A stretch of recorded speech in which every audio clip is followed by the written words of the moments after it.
Anda kembali menyaksikan Indonesia Bicara, pemirsa. Di segmen sebelumnya kami sempat berbincang dengan pakar mikrobiologi, kemudian juga dengan Ketua Bidang Komunikasi Publik Satgas COVID-19. Dan di segmen ini kami juga telah terhubung dengan Bapak Pandu Riono selaku epidemiologi dari Universitas Indonesia. Selamat malam Pak Pandu. Selamat malam Mas Agus. Pak Apa Pandu, sebagai kabar? pertanyaan pengantar, bagaimana pengamatan Anda ini mengenai kondisi penyebaran virus corona di tanah air, Pak Pandu?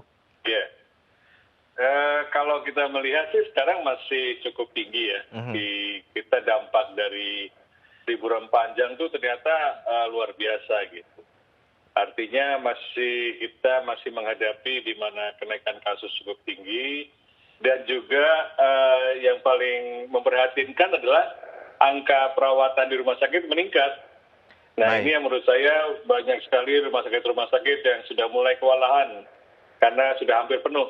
Baik, seperti kita ketahui dari perjalanannya 9 bulan begitu dari kasus pertama Maret Hmm. 2020 lalu, ternyata angkanya masih mengalami fluktuatif nih, kadang tinggi, sempat melandai namun kemudian melonjak lagi. Bahkan kemarin jika kita ingat-ingat lagi bahwa 3 Desember ini rekor tertinggi mencapai 8.300 lebih berdasarkan litbang kami. Anda melihat bahwa penanganan COVID-19 di Indonesia ini, semakin baikkah atau justru mengalami kemunduran? Belum tercapai apa yang kita inginkan. Mhm. Yang kita inginkan adalah kita harus memperkuat testing untuk bisa mengidentifikasi orang-orang yang memang membawa virus karena mereka menyebarkan. Nah ini menurut saya harusnya ke arah sana peningkatan. Kemudian yang paling masih lemah adalah kontak tracing. Karena kalau sudah ada yang positif, kita harus identifikasi dia sudah tertular atau menularkan kepada siapa saja.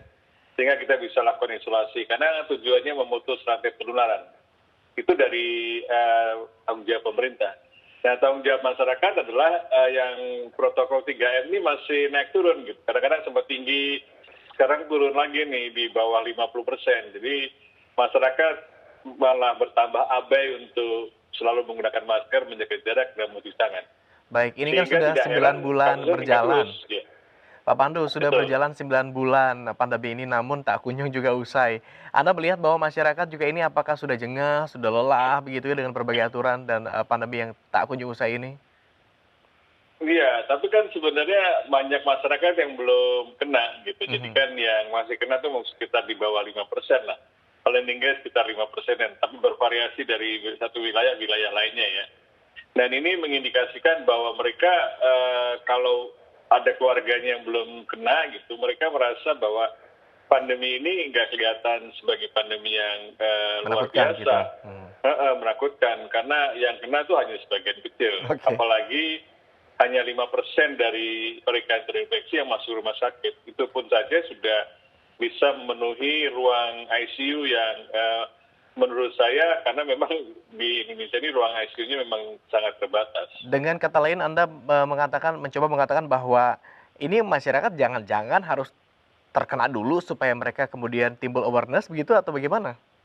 Ya, artinya kan tidak harus terkena dulu. Artinya kan edukasinya belum masif, Ah, oke. menyadarkan bahwa masyarakat itu jangan sampai kena. Karena sudah banyak masyarakat yang kena itu tidak hanya satu orang yang kena dalam satu keluarga, bahkan sampai suami istri meninggal, sampai ada anaknya juga meninggal. Itu sekarang dominasinya adalah klaster keluarga. Ini yang memprihatinkan. Hampir di Jakarta hampir 50% kasus yang terjadi adalah kasus keluarga. Ini satu tragedi ya. Dalam keluarga itu bisa 2 orang lebih itu kena dan ada yang meninggal. Ini yang menurut saya harus diedukasi menjadi contoh bahwa jangan sampai musibah seperti itu terjadi pada siapapun. Kita harus bisa mencegahnya. Ya, pemerintah tidak diam, Pak Pandu, dalam 9 bulan terakhir juga berbagai pihak ini berkolaborasi, bekerja secara sinergi begitu untuk melakukan upaya-upaya Betul. pencegahan eee, pandemi COVID-19 ini supaya tidak berlangsung lebih lama lagi begitu karena dampaknya sudah sangat besar. Salah satu upaya yang dilakukan adalah mencegah mobilitas dan kebijakan-kebijakan operasional fasilitas publik begitu seperti mal yang dibatasi jam operasionalnya. Apakah Anda sudah sepakat bahwa kebijakan-kebijakan ini juga cukup efektif begitu? Saya melihat bahwa sebenarnya tidak efektif Ah, karena apa? Misalnya Sekarang tuh misalnya kemarin ada liburan panjang ya, cuti bersama. Kita himbau untuk supaya konsep cuti bersama itu dihapus. Jadi libur aja itu hanya libur pada hari tanggal merah, jangan ditambah Mhm. atau jangan digabung. Soalnya kalau ditambah dan digabung itu membuat secara nasional itu jadi penduduk berpergian. Ya, jadi kalau itu bukan berarti melarang liburan, tetapi dengan adanya cuti bersama, orang bisa pergi bukan hanya liburan untuk berwisata, tapi juga acara-acara keluarga dan sebagainya. Ini yang menurut saya betul-betul dibatasi, karena dimanapun di negara-negara yang melakukan lockdown kembali itu mengalami kesulitan ketika penduduk masih berpergian atau mobilitasnya tinggi.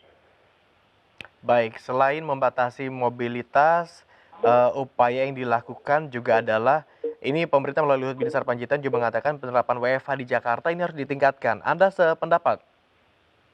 Eh, Kalau saya sih nggak sependapat, karena kan Mhm. ini udah menjelang liburan. Jadi sebagian besar masyarakat itu nggak berpergian gitu. Oke, Jadi menurut saya sih itu tidak efektif, tidak tepat sekarang. baik. Karena memang masyarakat sudah tidak berkantor lagi karena sudah mengambil cuti atau siap-siap untuk liburan Natal dan Tahun Baru. Oke, kebijakan WFH-nya boleh dikatakan terlambat begitu karena sudah terlanjur banyak yang ngambil cuti gitu.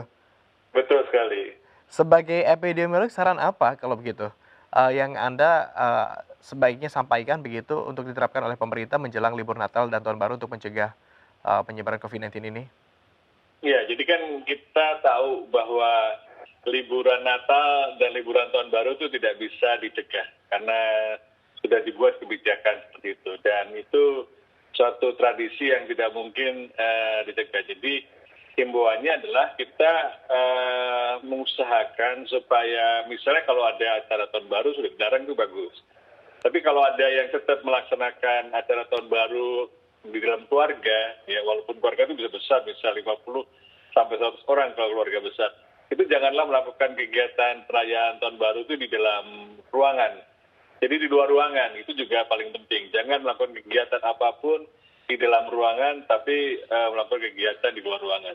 Kemudian protokol 3M-nya itu benar-benar harus dijaga. Jadi sekarang tuh tidak ada lagi yang bisa melindungi kita dari infeksi selain diri kita sendiri. Jadi harusnya dibangkitkan kesadaran pada semua masyarakat bahwa tidak ada yang mampu melindungi baik masyarakat maupun pemerintah. Itu kita sendiri. Kita sendiri yang harus melakukan konsisten menggunakan masker, menjaga jarak, dan mencuci tangan. Cuci tangan, begitu.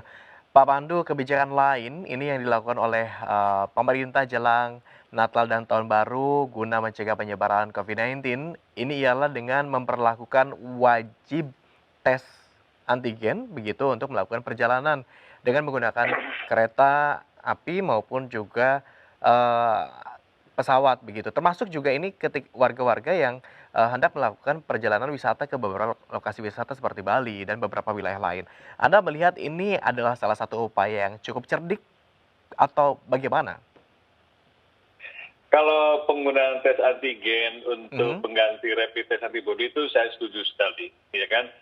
Tetapi dalam situasi sekarang ini supaya masyarakat kan banyak yang akhirnya merasa dipersulit gitu untuk iya, bepergian. Jadi kenapa nggak dari dulu tiba-tiba setelah mau bepergian harus ada suatu kebutuhan yang dipenuhi untuk supaya bisa melaksanakan liburan. Jadi ini kalau di Bali misalnya ya, itu sebenarnya juga sudah tidak efektif yang masuk penduduk yang ke Bali itu harus tes antigen atau PCR. Karena penularan yang terjadi itu sudah terjadi sesama penduduk masyarakat Bali. Jadi mhm, masyarakat Bali kan sosial aktivitasnya sangat tinggi, baik upacara keagamaan dan sebagainya, dan dampak dari liburan yang lalu itu ternyata menimbulkan peningkatan penularan di tengah masyarakat atau yang kita sebut sebagai local transmission atau community transmission. Jadi dampak dari masyarakat yang mau berlibur di Bali harus testing dan sebagainya sebenarnya tidak terlalu signifikan. Tapi kalau memang itu harus diusahakan untuk tes antigen, Mhm, itu janganlah dikomersialkan. Jadi kan memang tes antigen itu murah. mhm. Kira-kira hanya sekitar 200.000 lah atau 300.000 paling Tidak mahal. jauh berbeda dengan harga rapid test biasa begitu ya, Pak, ya? Betul sekali. Jadi dan itu malah lebih efektif karena kalau memang Mhm. positif orang itu memang menularkan karena dia akan memberikan reaksi reaktif pada mereka-mereka yang kadar virusnya memang sudah positif dan tinggi sehingga mampu menularkan pada orang lain. Jadi dia memang harus diisolasi.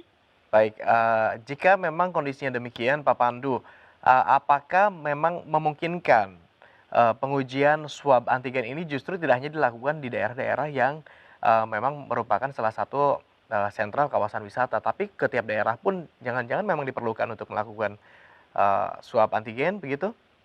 Iya, jadi kan eh, tes PCR itu kan lama dan mahal, Mhm, ya kan. WHO memang menganjurkan pada wilayah-wilayah yang kapasitas tes swab PCR-nya masih lemah, itu tes antigen harus bisa menggantikan, boleh menggantikan. Karena tujuannya untuk screening, untuk mendeteksi orang yang membawa virus. Dan juga harganya murah dan bisa diakses. Jadi sebaiknya tes antigen ini bisa dipakai bukan hanya berkunjung ke Bali atau banyak yang atau berpergian naik kereta api jarak jauh, tapi juga bisa dipakai untuk pemerintah daerah untuk kegiatan-kegiatan di lokalnya melakukan surveillance testingnya kalau tidak tes PCR masih terbatas bisa dengan menggunakan tes swab antigen. baik. Dari segi efektivitas, kita scale dari 1 sampai 10. Kalau boleh dibilang, eee, jika memang ini terus diberlakukan begitu, swab antigen ini Anda melihat efektivitasnya seberapa jauh sih, Pak? Efektivitasnya sekitar angkanya itu 80%-an. Mhm, Jadi bisa mendeteksi dengan baik lah gitu ya, tapi tidak setinggi tes PCR. Tapi kan ada keuntungan lain, bisa dalam waktu kurang dari 1 jam kita bisa melihat hasilnya. Dan tidak perlu lab yang sangat dengan daya proteksi yang sangat tinggi ya, mesti BSL. Itu security-nya tinggi sekali, itu menurut baik saya di mana saja bisa dan baik aksesnya mudah dan biayanya murah. baik, Pak Pandu, terakhir ini terkait vaksin. Beberapa waktu yang Oke. lalu vaksin telah tiba di Indonesia. Apakah ini juga berarti kemudian warga masyarakat bisa kemudian merasa lega atau juga melonggarkan, dirinya terhadap, berbagai aturan begitu? Tidak harus Mhm, begitu.